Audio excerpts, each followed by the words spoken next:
كمان عندي سؤال. انا بجهز حاليا لكامبين لمطعم. ماشي.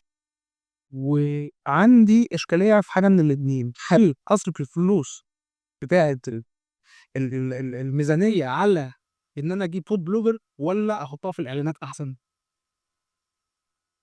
طيب، حته الفود بلوجرز حته شائكه شويه، لانه اوقات بنحكم فيها بقلبنا مش بعقلنا، وانت كميديا بايرز المفروض تحكم بالارقام، يعني بالعقل. في ناس مننا ما بتحبش الفود بلوجرز، وانا واحد منهم. انا ما بحبش الفود بلوجرز ولا اثق فيهم، تمام.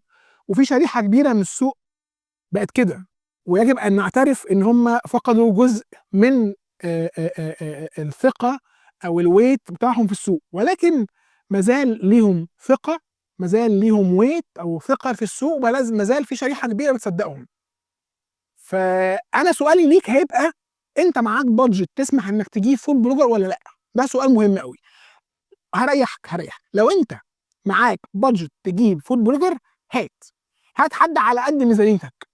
لكن لو معكش، قولا واحدا ما تجيبش. يعني لو هقولها بكلام اسهل: انا معايا 20,000 جنيه اعمل بيهم اعلانات، ولا ادفعهم لواحد؟ لا، اعمل بيهم اعلانات. ما تدفعهمش لواحد، لانه حجم الريزلت اللي هيجي لك من واحد بس فود بلوجر ب 20,000 او 30,000 مش هتكون قويه.